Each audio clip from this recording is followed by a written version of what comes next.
Bora, cabeçudos, tudo bom com vocês?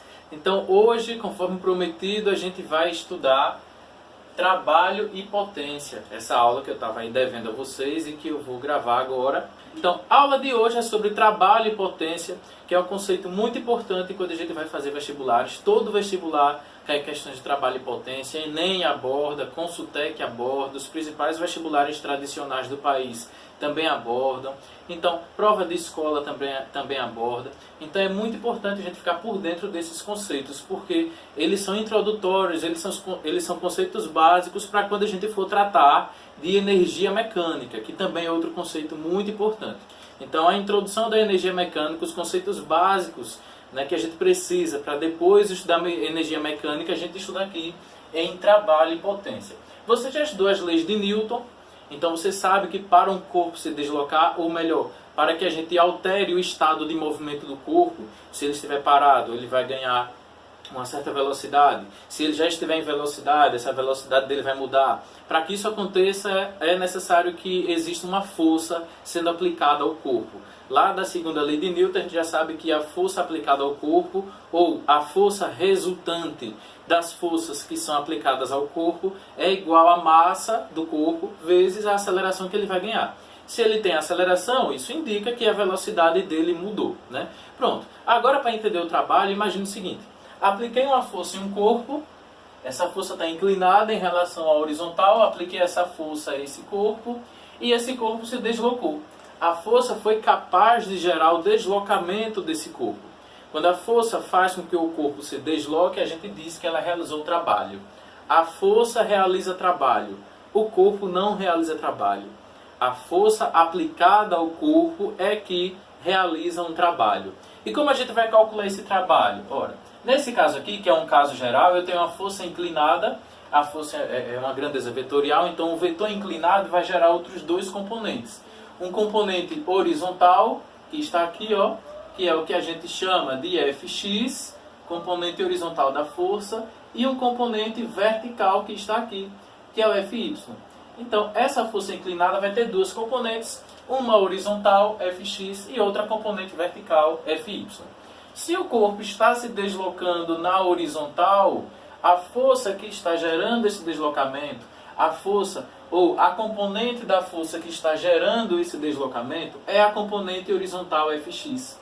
E como é que eu calculava esse Fx? Ora, o Fx, ó, a gente calculava assim, ó, Fx é a força F vezes o cosseno desse ângulo alfa. Então o trabalho, a fórmula de trabalho vai ser o seguinte: trabalho, regra geral, o trabalho é força vezes deslocamento. Mas é a força que realiza o deslocamento.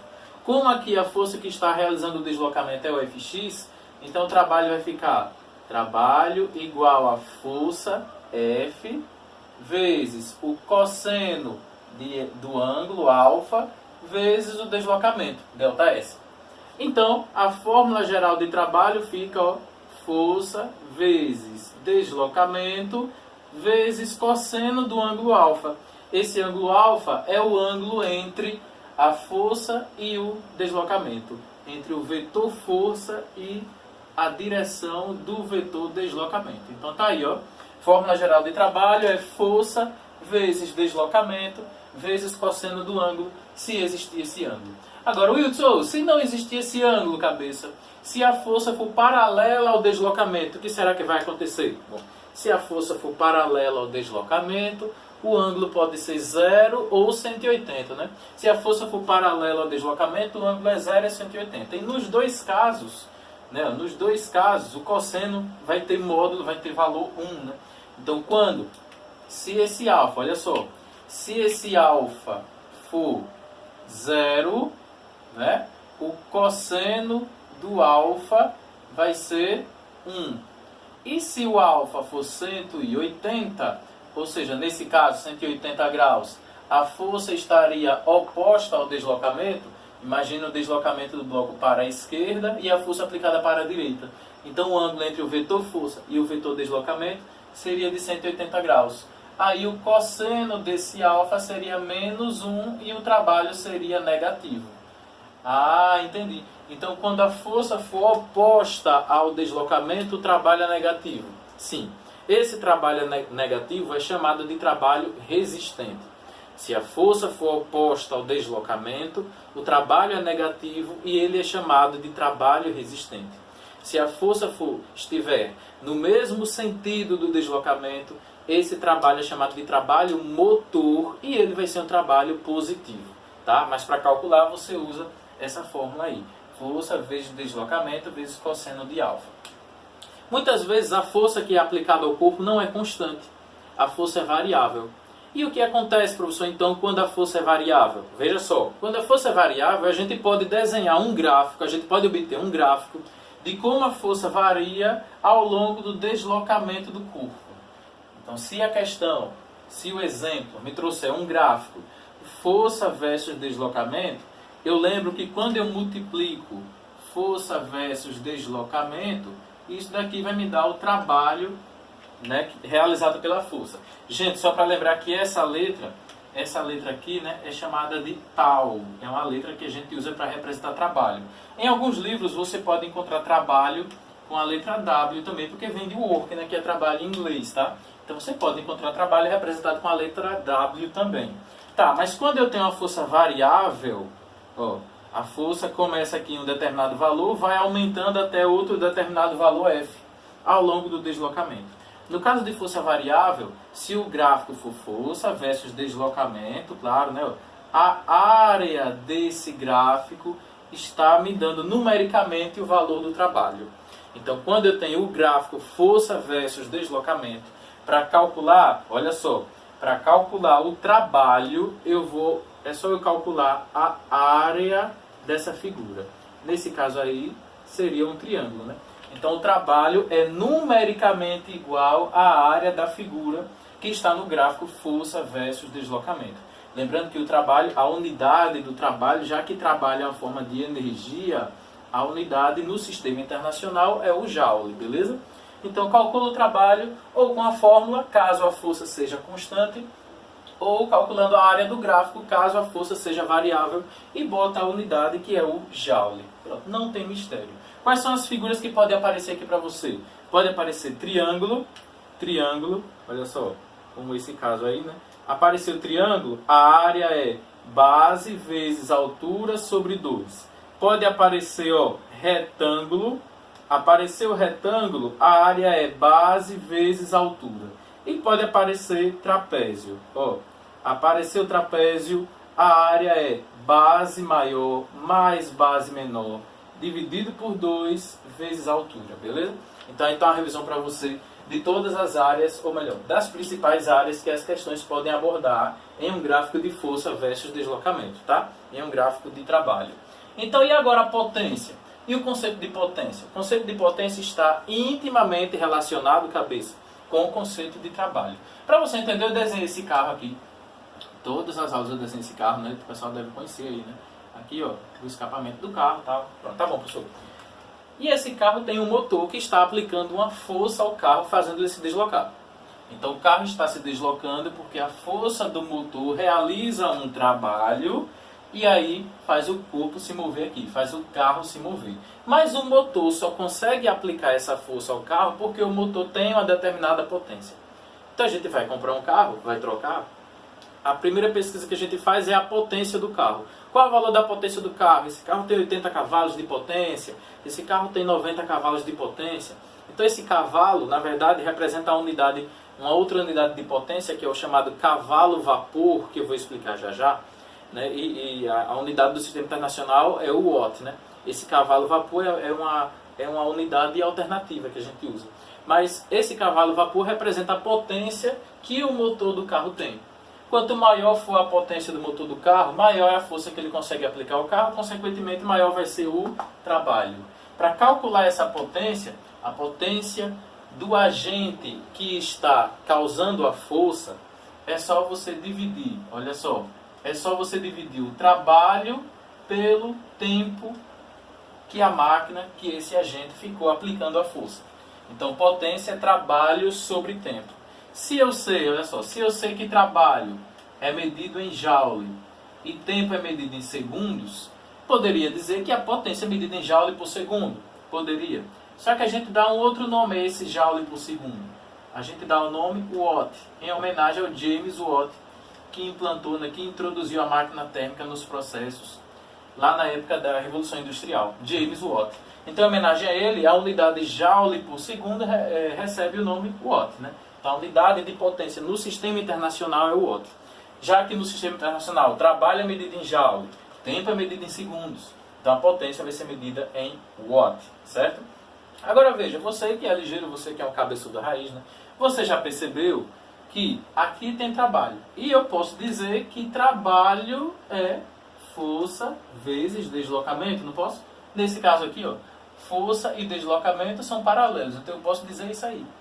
Se eu substituir, olha só, se eu substituir trabalho, a fórmula de trabalho aqui, eu vou ter o seguinte, eu vou ter que a potência é força vezes deslocamento sobre o intervalo de tempo. No lugar de trabalho, eu coloquei a fórmula de trabalho, força vezes deslocamento. E aí eu posso fazer o seguinte, esse ΔS sobre ΔT é o quê? ΔS sobre ΔT é velocidade. Então eu posso dizer que uma outra maneira de calcular a potência, olha só, é multiplicando a força pela velocidade do corpo. Olha só. E aí, professor, que fórmula que eu vou usar? Peraí, deixa eu terminar aqui, tá? Que fórmula que eu vou usar, professor? Bom, depende. Depende muito dos dados que a questão está lhe fornecendo.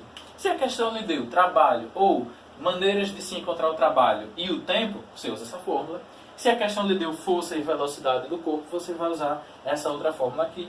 Lembrando que a unidade de potência, mesmo para essa fórmula, continua sendo Watt.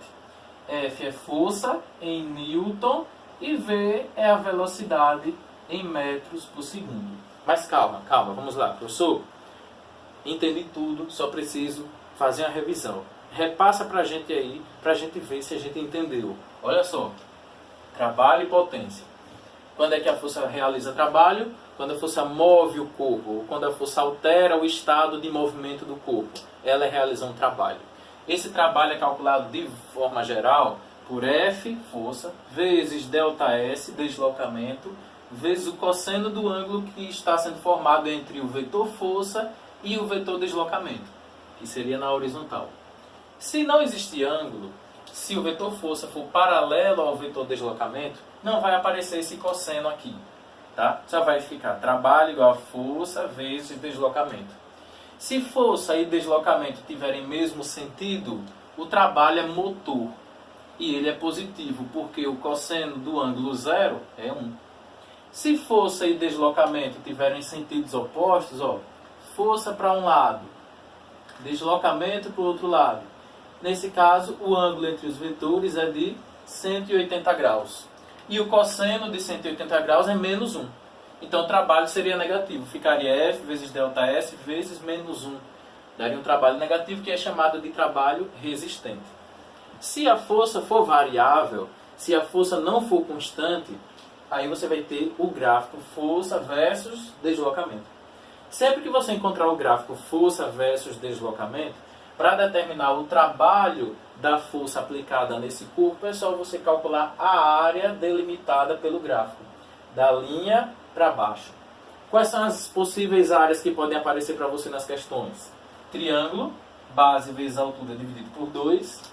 Retângulo, base vezes altura. Trapézio, base maior mais base menor dividido por 2 vezes altura. O que são as bases do trapézio? São os lados paralelos. Cuidado com a questão de trapézio. As bases são os lados paralelos. Ou nesse caso, aqui embaixo é a base maior e aqui é a base menor. E aqui a gente tem a altura do trapézio. Tá? Potência. Potência é o conceito que está diretamente ligado ao conceito de trabalho. A força aplicada ao corpo consegue mover o corpo. E esse agente externo que aplica a força tem que ter uma determinada potência. Para calcular a potência é só dividir o trabalho pelo tempo. Trabalho em joule, tempo em segundos. Se não tiver em segundos, transforma em segundos. A unidade de potência vai ser então o watt. Mas lembrando que trabalho é força vezes deslocamento, eu posso botar força vezes deslocamento aqui dentro. E aí eu vou ter potência igual a força vezes deslocamento sobre ΔT. Lembrando que deslocamento sobre tempo é igual a velocidade, então eu posso dizer que a potência vai ser força vezes velocidade. E a unidade de potência é o watt. Beleza? Tranquilo? Deu para entender aí, né? Então vamos lá. Eu pergunto daqui, vocês respondem daí. Fórmula geral de trabalho. Força vezes deslocamento, cosseno do ângulo. Massa. Parabéns.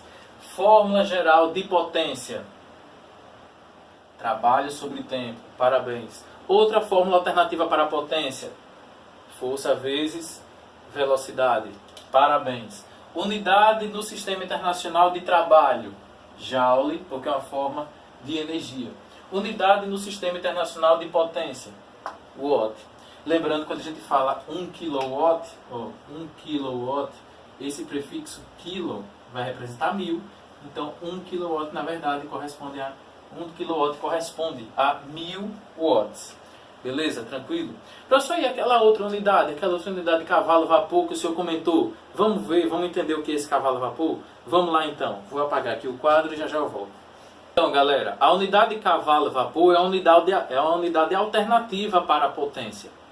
Então, a potência pode ser dada em watt no sistema internacional, ou você pode encontrar essa unidade de cavalo-vapor, principalmente quando a gente está informando a potência de automóveis, a potência de veículos automotores, ou de motores que realizam um determinado trabalho mecânico. Então, veja, o cavalo-vapor corresponde aproximadamente a 735 watts.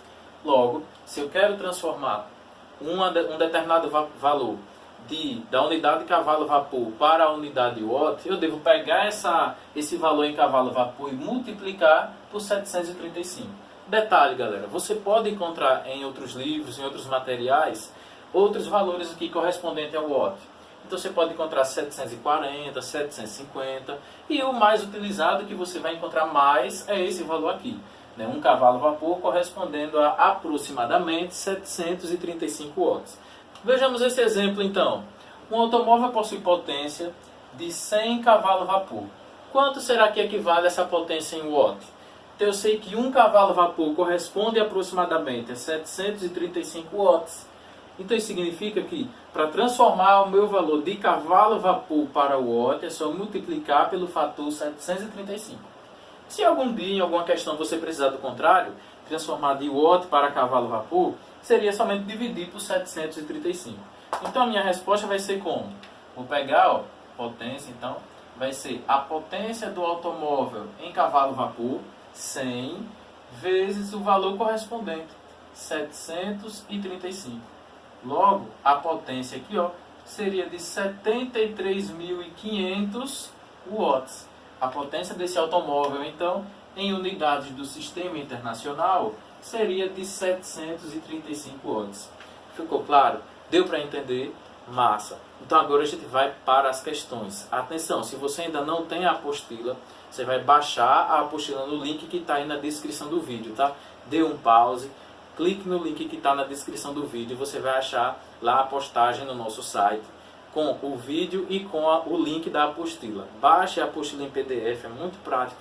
E aí você vai ter acesso a apostila que tem aí que tem exatamente 10 questões sobre trabalho, potência e sobre o teorema da energia cinética, que é a nossa próxima aula. Então baixou então, vamos nessa.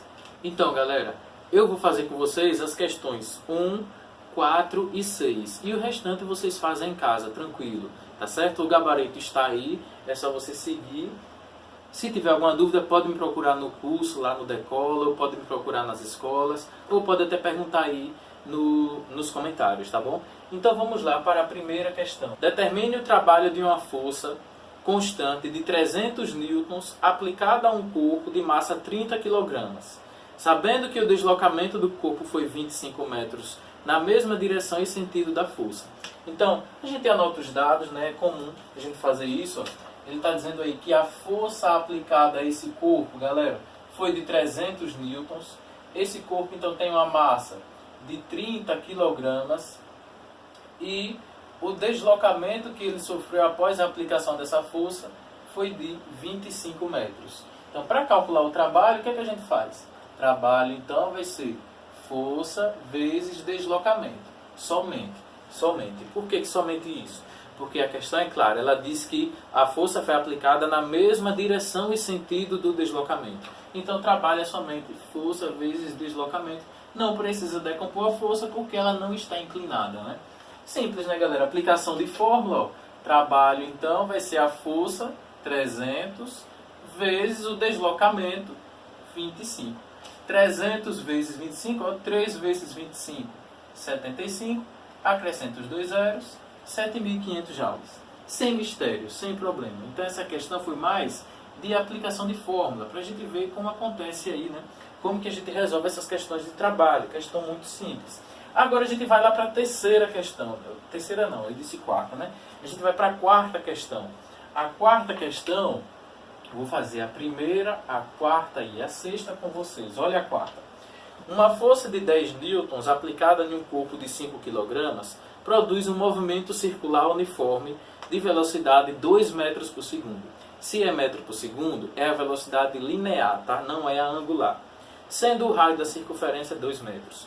O trabalho em joules realizado pela resultante centrípeta após uma volta é quanto? Galera, é o seguinte.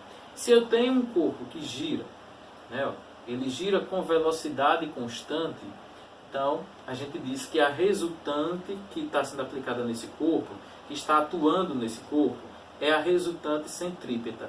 É a força centrípeta, ó, que ela está dessa maneira aqui, apontando sempre para o centro da trajetória. O trabalho é força vezes deslocamento. Mas em uma volta, qual foi o deslocamento que o corpo sofreu? Se eu digo que o corpo saiu daqui, o corpo saiu desse ponto, efetuou uma volta, ele quer o trabalho em uma volta, e chegou ao mesmo ponto, galera, eu digo que o deslocamento desse corpo em uma volta é nulo. E aí quando eu aplico esse deslocamento nulo lá na fórmula de trabalho, olha o que acontece. O trabalho então vai ser o valor da resultante centrípeta vezes zero. Logo então o trabalho também vai ser nulo. Olha só então. Então a questão é maliciosa. Ela lhe dá todos os dados, ó. Lhe dá os dados para você calcular a força centrípeta, que é massa vezes velocidade ao quadrado dividido pelo raio. No entanto, em uma volta completa, o trabalho da resultante centrípeta é nulo porque o deslocamento do corpo é zero. Tá? Em uma volta completa. Se ele pedisse em metade da volta, você teria que calcular então metade dessa circunferência, calcular a força centrípeta, multiplicar os dois e aí você teria o trabalho da resultante centrípeta em metade de uma volta. Então, a quarta questão, a resposta correta é a letra A. A primeira que a gente fez anteriormente, a resposta correta é 7.500, não é de alternativa, perfeito? Agora a gente vai para a sexta questão. Sexta questão, ó, a sexta tem um gráfico, né, vou botar aqui para vocês, ó. A sexta tem um gráfico, e esse gráfico mostra como a força varia em newtons ao longo do deslocamento sofrido por um corpo, ó, ΔS em metros, não é isso? Então o gráfico tem esse aspecto, olha só, a força aumenta de 0, segundo a questão, né, de 0 até um valor de 10 newtons. E depois a força diminui aqui, ó, pronto. Então a força aumenta de 0 até 10 newtons, olha só, de 0 até 10 newtons, da posição 0 até a posição 0,5 metros. E de 0,5 metros até 1 metro, essa força se anula de novo. Nós vimos nesse instante que o trabalho da força, quando a força é variável, é numericamente igual à área desse gráfico aí, do gráfico força versus deslocamento. Então, se eu for analisar aqui direitinho, olha só, a área, pessoal, é essa daqui, ó. É um triângulo grandão. Então, para calcular a área desse triângulo, o que é que eu faço? Ó, o trabalho vai ser base vezes altura dividido por 2. Logo, esse trabalho, olha só, vai ser a base do triângulo é de 0 a 1, 1. A altura do triângulo é de 0 a 10, 10 dividido por 2. 10 dividido por 2 e dá um trabalho, então, de 5 joules. Então, a área é 5, logo, o valor do trabalho também vai ser de 5 joules. Portanto, a resposta é a letra C. Tranquilo, galera? Deu para entender esses conceitos? Então, ó, trabalho e potência e energia mecânica, que é o tema da nossa próxima aula, são tópicos muito importantes para qualquer vestibular que você faça. Então, assistiu a aula, viu como responde esses exemplos? Responde as outras questões da apostila e qualquer dúvida tira comigo. Tá certo? Tudo bem? Então é isso. Bora, cabeçudos. Tchau. Obrigado. Valeu!